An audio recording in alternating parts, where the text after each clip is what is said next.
Jina langu naitwa Daniel Mwaikasu. Umri wangu miaka 26. Walio wengi sana walikuwa wanapendelea kuniita Dizo. Jina hilo ndilo nilikuwa napenda kulitumia. Ni jina ambalo lilitengeneza utofauti kati ya mimi na vijana wengine pale mtaani. Sikuwa mzito, nilikuwa ni mtu ambaye ni mtu wa kujichanganya na washikaji wengi ambao tulikuwa tunapiga story na kubadilishana mawazo na kuona kwa namna gani tunaweza tukalisongesha gurudumu la maisha la siku zote. Naomba leo ndugu mtazamaji na msikilizaji, niende nikakupa historia yangu kidogo ya maisha yangu. Miaka 2013 nilikuwa ni mtu ambaye ninafanya biashara ndogo, yani machinga hapa jijini Dar es Salaam. Lakini kutokana na mazingira ya kazi zetu jijini Dar es Salaam na kazi za machinga zilikuwa ni kazi ngumu sana. Kwa hiyo tulikuwa tunapambana hivyo kila kukicha, kukimbizana na migambo, mara site, mara hivi, mara vile, ili mradi tu siku zinakwenda, hakuchi kuna kucha, basi maisha yanaendelea. Maisha yangu kiufupi yalikuwa hayanipi amani, wala hayanipi furaha hata kidogo, kwa sababu kila nikifikiria marafiki ambao nilikuja kuwafundisha kazi, walio wengi walifanikiwa, lakini marafiki ambao nimesoma nao, wengine walishakuwa na kazi zao mzuri, na wengine maisha yao yalishakaa vizuri katika hali ya kuishi kibinadamu. Lakini kwangu mimi ilikuwa tofauti. Yalikuwa ni maisha magumu sana, ambayo hata mimi mwenyewe sikuridhika nayo. Mimi mwenyewe nilikuwa naona kabisa nateseka. Basi, lakini nilibidi nijitahidi, nikaze moyo, niendelee kumuomba Mungu nikiamini kwamba ipo siku Mungu atanifanyia wepesi na kunionyesha njia yangu ni ipi. Lakini kadiri siku zilivyozidi kusonga, badala ya kuwa naona mwanga, basi nilikuwa naona mbele yangu kuna kiza kizito ambacho hakinipi tafsiri kama ni tafsiri ya kwamba kwenye kiza kinene basi mwanga uko mbele. Nilikuwa tunaona kiza na nikiamini kabisa kwamba huko nakoelekea kutakuwa na kiza kizito sana ambacho sitaweza kuona hata kidogo. Maisha yale yalinitesa sana na sikuamini katika kiza kile. Nilitamani siku moja kuona nuru tu ya maisha yangu yanakuaje. Pilika zangu ziliendelea. Nilikuwa nafanya kila kazi, kila biashara, kila kitu ambacho machinga anafanya, basi hata mimi nilikuwa nakifanya. Sikuwa mtu ambaye wa kulala, kupumzika au kuridhika na kile kidogo ambacho nakipata. Nilikuwa natamani siku moja na mimi maisha yangu yaje kuwa sawa, na mimi angalau nipate hata cha kuhadisia, niseme nilipita kwenye msoto, sasa hivi nimejipata. Lakini wapi, maisha yangu kadri miaka inavyozidi kukatika, siku zinavyozidi kupotea, ndivyo ninavyozidi kudidimia katika dimbwi la umaskini. Basi asubuhi moja nikiwa katika mgahawa mmoja nikipata chai, walitokea washikaji kama 3 hivi. Wenyewe walikuwa ni madalali wa viwanja na mashamba. Wakiwa wanaongea, hawana hili wala lile, na mimi nikiwa niko pale sina hili wala lile, nikifikiria tu kwamba siku yangu itakwendaje. Wale jamaa walianza kuzungumza masuala mbalimbali. Walianzia kwenye viwanja, wakazungumza na mashamba, wakazungumza ni namna gani wanaingiza pesa. Lakini katika mmoja wao, katika kuendelea na stori zao, mmoja wapo alisema, kuna bibi mmoja yuko maeneo ya Kilwa kule, Kilwa Pande. Huyo bibi rafiki yangu ni hatari sana, alikuwa akiwaambia wenzie. Yule bibi ukifika pale Kilwa, unashuka kwenye gari, alafu unapanda pikipiki. Kutoka pale stendi mpaka huko aliko, nauli yake kama shilingi 7,000. Alikitaja kile kijiji kilikuwa kinaitwa Kipatimu. Basi ukifika kwa yule bibi, yule hana mambo mengi. Wewe ukimuelezea tu kwamba bwana bibi, mimi nimekuja hapa kwa ajili ya kutafuta pesa, yule bibi hana mambo mengi. Yeye anachokifanya tu ni kukwambia tu zunguka huko uani, nenda kafanye kitu fulani, au anakupa masharti ambayo yanalingana na nyota yako. Mimi mwenyewe kuna sehemu, kuna mwingine naye alidakia akawa anazungumza, mimi mwenyewe kuna sehemu, lakini hiyo mbali sana hiyo Njombe. Hiyo ukifika tu Mganga anakuambia tu kwamba wewe unataka nini? Mimi nataka utajiri. Basi anakutolea kuku ambaye ana njaa siku nyingi, na anakupa punje za mahindi pale, unamrushia yule kuku. Kuku akila punje zake kadhaa, basi utajiri wako utaishi kwa miaka hiyo ambayo kuku amekula zile punje. Basi waliendelea kupeana mastori pale na nini, lakini katika vile vyote ambavyo walikuwa wanaviongea, mimi nilimkali yule mshikaji wa kwanza ambaye alizungumzia kuhusiana na swala zima la Kilwa, kwa sababu kutokea Dar es Salaam kwenda Njombe ni mbali, lakini kutoka Dar es Salaam kwenda Kilwa si mbali, unaweza hata kwenda kwa miguu. Ile siku ilipita, nikaachana nao wale jamaa. Kichwani kwangu kukiwa na lamani kwamba Kilwa Kipatimo, ipo siku nitakwenda. Niliendelea shughuli zangu za hapa na pale. Nilipofika usiku nilirudi nyumbani, lakini siku ile sikupata usingizi kabisa. Nilikuwa natafakari maisha yangu jinsi yalivyokuwa magumu. Mbona kama jamaa ameamua kutoa password au kunipa kodi ambazo mimi zitanifanya kuwa mtu wa maana, kuwa mtu ambaye ninatamani kufikia ndoto zangu. Basi asubuhi kulivyokucha, nilijikuta nina nguvu. Nikasema acha nikapambane leo. Kesho asubuhi nitajua namna gani ya kufanya. Nilienda katika mihangaiko yangu kuna kule. Hiyo siku nilijikuta na force sana, natafuta sana pesa ili kusudi kesho nianze safari ya kwenda Kilwa. Basi nilipambana kweli, niingiza kiasi cha kutosha ambacho kingenisaidia katika nauli, lakini kingenisaidia hata kwenda kukwenda, kwa sababu sipajui na sijui nini nitakwenda kuambiwa. Basi nilifanya hivyo, nilipambana. Ile siku kwangu ikakaa vizuri. Nilirudi nyumbani, nikaanza kuandaa vitu vyangu kwa ajili ya safari. Sikuwa na vitu vingi kwa sababu sikuwa nakokwenda sikujui. Ilibidi tu nibebe suruali 2 na shati zangu pamoja na bukta ambazo ningeweza kubadilisha huko nakokwenda. Asubuhi alfajiri nilikuja kutafuta usafiri na kuanza safari ya kuelekea huko Kilwa. Kweli tulitembea masaa kadhaa, kama masaa 4 mpaka 5. Hapo ndipo nikashuka kwenye basi ambayo ilikuwa inaendelea na safari yake ya kuelekea Kilwa Masoko. Ndipo nilipotafuta sasa usafiri wa pikipiki kuelekea huko shambani ambako huyo bibi anapatikana.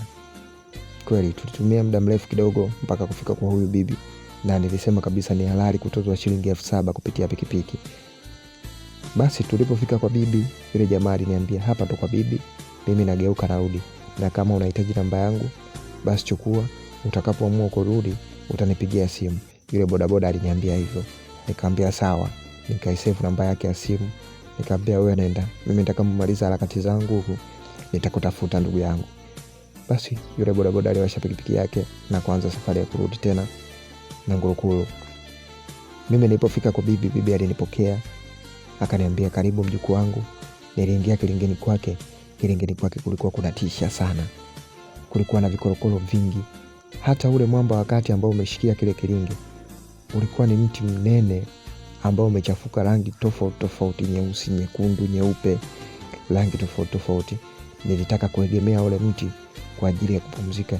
Yule bibi alinikataza. Akaniambia usiegemee mjukuu wangu. Huo mti utakapoegemea nimekupoteza. Sasa hivi kaa kama unavyokaa siku zote. Kaa kwa kujitegemea mwenyewe. Basi nilisogea pembeni kando kidogo na ule mti. Ilibidi nimsikilize masharti ya ule bibi pale kilingeni. Akaniambia kijana wangu, umekuja karibu sana. Shida yako ni nini? Nikamwambia bibi, mimi nimezunguka sana kutafuta maisha.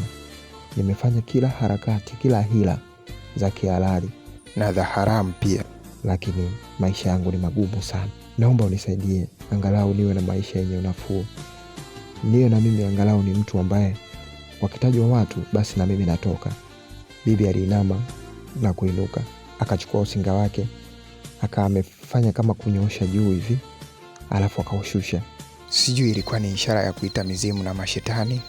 Akaangalia pembeni, akachukua kibuyu fulani hivi ambacho ndani yake kilikuwa na uji mweusi. Alichukua akaumiminia kwenye kioo ambacho alikuwa ameshika mkononi. Baada ya muda kidogo aliniambia lete mkono wako, mkono wa kulia. Nikampatia mkono wa kulia, akawa ameugusisha pale kwenye kioo. Ule uji wote ambao ulikuwa kwenye kioo ukawa umehamia kwenye mkono wangu. Baada ya muda kidogo akaniambia toa. Nikatoa ule mkono kwenye kioo. Akawa anaendelea kukiangalia kioo kwa utaratibu na kwa umakini zaidi. Baada ya muda akaniambia, wewe nyota zako zinasema kwamba masharti yako yanakutaka kwamba usizini. Endapo utapatiwa utajiri basi usizini. Nikashangaa. Nikasema mbona sharti dogo sana hili? Mimi hili sinalimudu kabisa. Mbona nimeweza kukaa miaka 3 bila kuzini? Sasa akiniambia nisizini kipindi nina hela, si safi tu. Kumbe nilikuwa sijui kama yale mambo yanaenda kiuchawi, kimashetani. Kumbe alichokuwa ananiambia ni zoezi gumu sana kulimudu. Basi yule bibi alitoka nje kidogo. Muda si muda alirudi tena ndani akiwa amebeba majani ya aina tofauti. Aliniambia nivue nguo. Nilivua nguo zangu zote, nikabaki na boxer. Akaniambia vua na hiyo. Nikavua na ile, nikabaki mtupu kama nilivyozaliwa. Akaniambia, kijana wangu, sasa nataka nikupatie masharti ya utajiri. Lakini katika haya masharti nimekuambia usizini. Una mke? Nikamwambia hapana bibi, sina mke. Kwa hiyo kama ungekuwa na mke ningekwambia ubaki na mkeo. Lakini kwa kuwa huna mke, basi nakuomba usizini. Umenielewa mjukuu wangu? Nikamwambia ndio bibi, nimekuelewa. Ila njoo huku. Tukatoka pale kilingeni, akaniingiza chumbani kwake. Ni chumba ambacho kilikuwa kando kabisa na kile kilinge. Basi tulipofika kule, kwa sababu mimi nilikuwa mtupu, sikujua nini tunakwenda kukifanya, yule bibi naye alisaula nguo zake zote. Akachukua yale majani. Baadhi ya majani akawa ameyaweka kifuani kwake na mengine akawa ameweka sehemu za siri. Akaniambia, haya, niingilie. Nikitaka kusita. Kusema sasa nimuingilie bibi mkubwa kama huyu, mbona huu uchulo? Nikamwambia hapana bibi.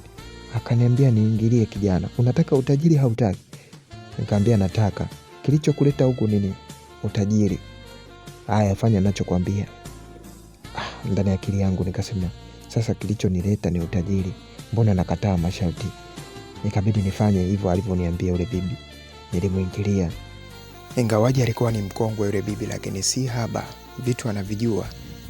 Alikuwa ananibidua huku na huku kama mtoto wa darasa la 7. Utasema kitoto cha 2000. We acha tu. Watu wa zamani walikuwa wanafaidi kweli kweli. Baada ya kumaliza kumuingilia, tulitoka kule chumbani. Akaja kuendelea na dawa zake zingine ambazo alikuwa ameshazitengeneza tayari.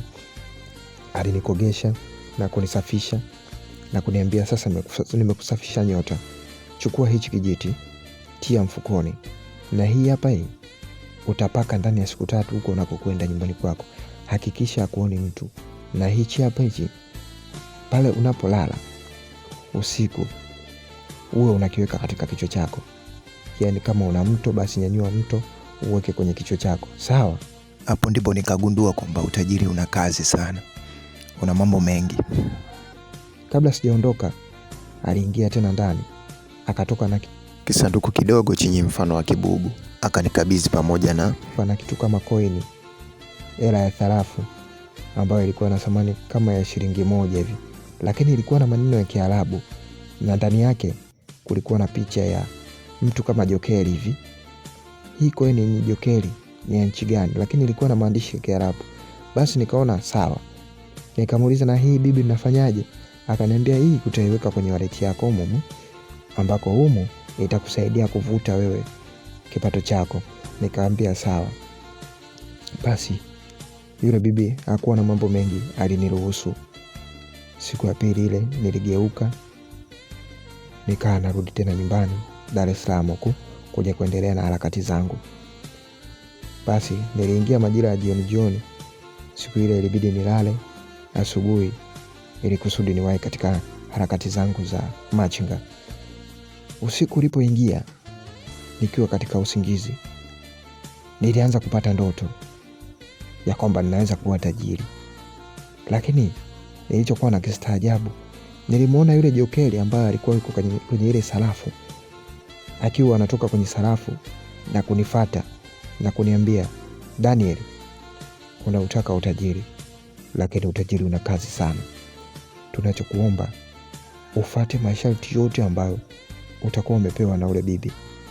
Ukifanya tofauti na hicho unachokifanya, mimi unaoniona hapa mbele yako, mimi sio kinyago, Mimi ni jini, nimekuja kwa ajili ya kukusaidia wewe katika harakati zako zote, katika mihangaiko yako yote. Mimi ndio nataka nikusaidie wewe upate hicho unachokitafuta. Basi nakuja kukurupuka, yule jini ameyayuka. Ilibidi ninyanyuke niende mpaka pale kwenye pochi yangu ambayo ilikuwa na ile sarafu na ile picha ya yule jokeri. Nikiangalia nilikuta picha ya jokeri kwenye ile sarafu, haikutoka. Nikasema huo ni mtihani sasa. Asubuhi kulivyokucha, kweli nilianza pilika zangu. Ile siku nilijikuta nimepata pesa vibaya mno. Nikasema zile dawa zinaanza kufanya kazi nini? Basi nilikusanya pesa ya kutosha, nikahifadhi. Siku ya pili pesa iliongezeka zaidi. Basi kadri siku zinavyozidi kusogea, nilijikuta naendelea kuingiza pesa. Nikawa mtu mkubwa. Nikapanga frame pale Kariakoo. Nikawa naenda kuchukua mzigo kutoka kwa wale wafanyabiashara wakubwa wa pale Kariakoo, mzigo wa masuruali, nguo za kiume, nguo za kike, na changanya pamoja. Basi duka langu lilikuwa taratibu mpaka sasa nikawa mfanya biashara mkubwa sana pale Kariakoo, na jina langu likawa limesimama vizuri, na niliweza hata kuandika na chata langu kabisa Dizo. Kwa hiyo kila mmoja alikuwa ananipenda kwa sababu nilikuwa ni mfanya biashara mcheshi na mchakarikaji kweli. Mungu alijalia, niliendelea kupambana na kupata masoko. Watu waliniamini, wengine walianza kuniagiza sasa mzigo China. Nikawa China sikauki, kama nyumbani, naenda na kurudi kama nyumbani. Basi maisha yalianza kuwa mazuri. Nilipata kiwanja nikajenga, nikapata mke nikaoa. Baada ya kuwa nimesimama vizuri katika maisha yangu, nilikuwa mpaka namiliki sasa usafiri wa kwangu. Maisha yalianza kukaa vizuri. Lakini kama unavyojua sisi vijana, mambo ya starehe na nini yakawa yameniingiza katika pombe. Huko katika pombe tulikutana na watu mbalimbali, marafiki, washikaji mbalimbali. Lakini ndani ya vilabu vya pombe, kama unavyojua, hakukosi malaya, wale wanawake wa kujiuza. Wengine walikuwa hawaji kujiuza, walikuja katika starehe zao binafsi tu, ila ni watoto wazuri sana. Basi shetani naye alikuwa ananishawishi kwamba wewe una pesa, kwa nini unakuwa mchovu namna hiyo? Hawa watoto mbona wanakushobokea? Watoto wanakuhitaji alafu unakuwa mzito. Nikiwa katika mawazo yangu nakumbuka kwamba yule bibi aliniambia nisizini. Endapo nitazini kitakacho nitokea, nitajijua mwenyewe. Basi niliendelea kukomaa na hali yangu ile. Nilikuwa tu nakunywa pombe, lakini narudi zangu nyumbani. Washikaji zangu wanachukua mademu wakali na nini, wananishawishi, oya Dizo, Daniel, cheki watoto hao mwanangu, mbona unakuwa tajiri alafu unakuwa mzito kwenye vitu kama hivi? Lakini hawakujua kwa nini nilikuwa mzito katika mambo ya upande wa kuzidi. Basi walinishawishi. Mwisho wa siku moja nikiwa katika klabu napata vinywaji, moja moto moja baridi, alitokea mtoto mmoja wa Kiarabu mzuri sana. Alikuwa ameniingia sana kwenye damu. Nilimuomba yule binti aje kukaa katika meza yetu, tujumuike wote pamoja tukiwa tunapata vinywaji kwa pamoja. Alifanya hivyo, hakusita hata kidogo. Alisogea, tukaanza kupata vinywaji. Tulipata 1 2 3 pale, moja moto moja baridi. Baadaye nikamwomba yule dada twende angalau tukapumzika kidogo chumbani, kwa sababu pale kuna makelele. Nalo hakusita, tulinyanyuka tulienda kutafuta chumba katika guest ambayo iko karibu na ile bar. Kweli tulifika kule tukafanya mambo mbalimbali, ikiwepo kuzini na kuvunja amri ya 6 ya Mwenyezi Mungu, kitu ambacho hata kwenye vitabu vya dini vyenyewe inakataza. Basi tulifanya. Tulipomaliza nilimkatia kiasi chake cha pesa. Yule dada aliondoka na kunishukuru na aliniachia namba za simu. Nikamwambia basi sawa, tukiwa tunahitajiana nitakutafuta siku nyingine. Basi nilirudi kwa washikaji zangu, tukaanza kupiga story 2 3 pale. Washikaji wakaniambia, Dizo safi sana, matajiri ndio uaga wanakuaga hivyo, wewe unakaa zamani unakuwa nyuma bosi, mbona kama hivyo unakuwa mshamba. Walinisema sana kwa maneno ya kejeli, na wengine walinisifia kwa maneno ya kipuuzi. Nikasema sawa bwana, mimi nashukuru kwa hilo na nashukuru washikaji zangu kwa kampani yenu. Ndio hivyo mwanangu, ujanja ndio vitu kama hivyo, unakuwa na hela afu unakuwa haujui namna gani utaitumia. Walinisifu ujinga. Basi ile siku ilipita, nikarudi nyumbani na kichwani kwangu kulikuwa na mawazo sana ambayo alikuwa anajirudia kwamba usizini. Ni yale maneno ya bi mkubwa ambayo aliniambia siku ya kwanza. Nilivyorudi nyumbani, mke wangu alinipokea kwa furaha na bashasha. Ni kawaida yake kufanya hivyo. Alikuwa ni mwanamke mcheshi, mzuri, mrembo, na alikuwa ametimia kila idara, mke wangu Mwanarisa. Lakini siku ile alikuwa ananishangaa sana. Nimekuwa mtu wa mawazo muda wote. Mpaka ilifikia kipindi aliniuliza, "Mume wangu Daniel, mbona uko hivyo? Una nini leo?" Nikamwambia, "Hapana mke wangu. Ni mambo tu ya kibiashara yameingiliana katika kichomo. Leo sijisikii vizuri kabisa wafanya biashara wenzangu walichokifanya." Basi kwa kuwa mke wangu hakujua historia ya utajiri wangu, basi ilibidi aamini tu kile ninachomwambia kwamba ni mambo ya kibiashara, lakini katika kichwa changu nilikuwa nawaza lile tendo ambalo nimelifanya la kuzini. Je, litanigharimu kiasi gani? Basi asubuhi kulivyokucha nilijiandaa kwenda kazini, lakini kabla sijatoka nilipokea simu ya mshikaji wangu mmoja hivi wa kuitwa Nasolo. Alinipigia simu asubuhi sana. Akaniuliza, "Dani, vipi? Freshi. Uko wapi?" Nikamwambia niko nyumbani. "Vipi utatokea leo huku juu?" Nikamwambia ndio, ninapandisha muda si mrefu. "Basi njoo, kuna mpango mmoja hivi tuupange ili kusudi kuna mzigo fulani hivi ukaupokee pale bandarini, alafu tuje hapa tuangalie tutathmini tupeleke mkoani." Nikamwambia nafanya hivyo faster tu rafiki yangu, nakuja hapo. Basi niliwasha gari yangu na kuelekea mpaka Kariakoo. Moja kwa moja nilifika mpaka kwa Nasoro na tuliongea, tukatengeneza mazingira mazuri ya biashara. Nikachukua mzigo, baadhi nikampelekea Nasoro ofisini kwake na mwingine nikauleta katika ofisi yangu, na mzigo mwingine niliusafirisha mkoani. Biashara iliendelea siku hadi siku. Sikugundua chochote, sikuona dosari yoyote, sikuona itilafu yoyote katika biashara yangu. Siku moja majira ya saa 7 mchana nikiwa ofisini, palikuwa kimya kidogo, lakini mimi mwenyewe nilikuwa ninafanya kazi ya kutengeneza oda na kufanya mahesabu ya hapa na pale. Ghafla aliingia mtu ambaye alikuwa amevalia kanzu yenye rangi tofauti tofauti, nyekundu, kijani, nyeupe, lakini juu alikuwa amefunga kilemba cha rangi nyeusi. Alivyofika akaniita, "Daniel." Nilishtuka, nikamwangalia. Sikumjua ni nani, ila tu nilihisi kwamba huyu ni binadamu, huenda anataka bidhaa hapa dukani. Nikamkaribisha, "Karibu." Akaniambia, "Nimekaribia, ila nimekuja kuchukua." Nikamuuliza, "Umekuja kuchukua nini bosi?" "Nimekuja kuchukua dhamana yetu." Hakutaka tena kuhojiwa. Nilishangaa tu yule jamaa alichokifanya. Upande wa pembeni wa duka langu kulikuwa na kioo ambacho kilikuwa kinatumiwa na wateja kwa ajili ya kujiangalizia kipindi wanaponunua nguo na kuzijaribisha. Basi yule jamaa alichokifanya, alienda pale kwenye kioo akakigusa kwa mkono wake wa kulia. Niliuona ule uji ambao ulikuwa na rangi nyeusi ukitoka katika kioo na kumvaa yeye katika mkono wake. Kisha akageuka na kuniangalia. Hakuniongelesha chochote zaidi tu alianza safari ya kutoka mle ndani taratibu, akishuka ngazi akiondoka. Nami nilinyanyuka sasa kumwangalia, huyu ni nani? Mbona nguo yake ni ya ajabu? Nilitoka ili nimwangalie anaelekea wapi, lakini baada ya kutoka mpaka nje sikumuona alikuwa ameelekea wapi. Kichwani kwangu kukaanza kutafakari mambo mengi. Ule uji mbona kama wa ule bibi ambaye aliniwekea kipindi kile nilivyoenda kuomba ule msaada. Lakini zile rangi ambazo zinapatikana katika nguo ya ule jamaa, mbona kama ni zile rangi ambazo zinapatikana kwenye ule mti ambao uko kilingeni kwa yule bibi. Huyu ni mtu ama jini? Nikawa nimejiuliza maswali mengi sana. Basi niliachana nayo, nikasema potelea mbali, ngoja tuone nini kinatokea. Ile siku ikaisha, nilirudi nyumbani, lakini nilikuwa na mawazo sana kiasi kwamba mke wangu akawa anajaribu kutaka kunihoji vitu mbalimbali, lakini nikamwambia tu kwamba leo wiki hii yote mimi siko sawa, niache kwanza mambo yangu kikaa vizuri, mke wangu tutaongea.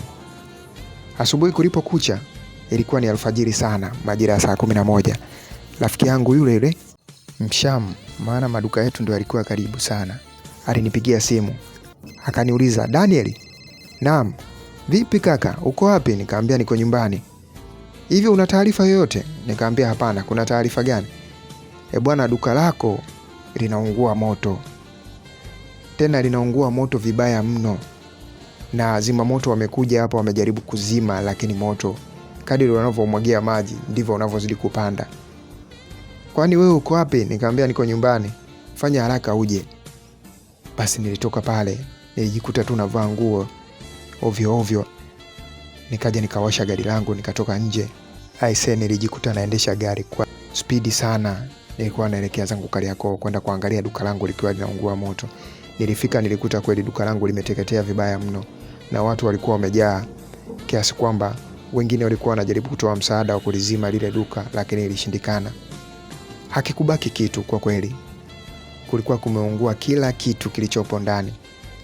Hapo ndipo nilipoanza kuyaona sasa matatizo ya yale ambayo niliambiwa kwamba nisizini. Nikagundua kwamba kile nilichoambiwa kina ukweli ndani yake. Sikubakishiwa hata kitu kimoja. Basi nilirudi nyumbani, pressure ilinipanda. Mke wangu aliona kabisa kwamba leo siko sawa kabisa. Mara ghafla nilizimia.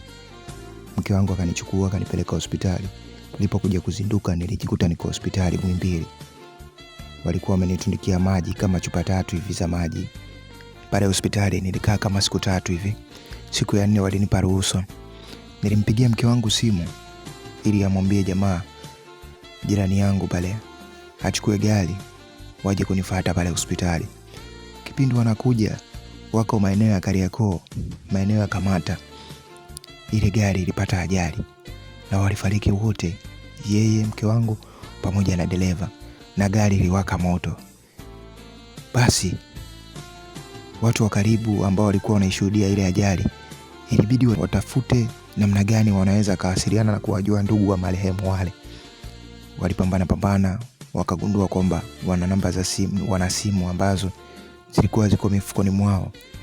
Walichukua wakapiga namba moja hapo, wakatoa taarifa kwamba hawa watu wamefariki na gari imeungua moto hapa.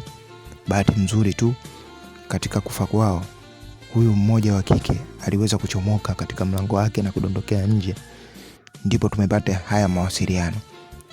Nilipigiwa tena simu na majirani zangu ambao walikuwa wameshafika eneo la tukio, wakaniambia Daniel, mkeo amefariki, na amefariki na ajali ya gari ambayo inasemekana alikuwa wanakuja hospitali kuja kukufuata. Aisee, pale nilizimia tena. Nilipokuja kuzinduka nilijikuta kabisa upande mmoja wa mwili wangu umekosa nguvu kabisa, yani umeparalyze.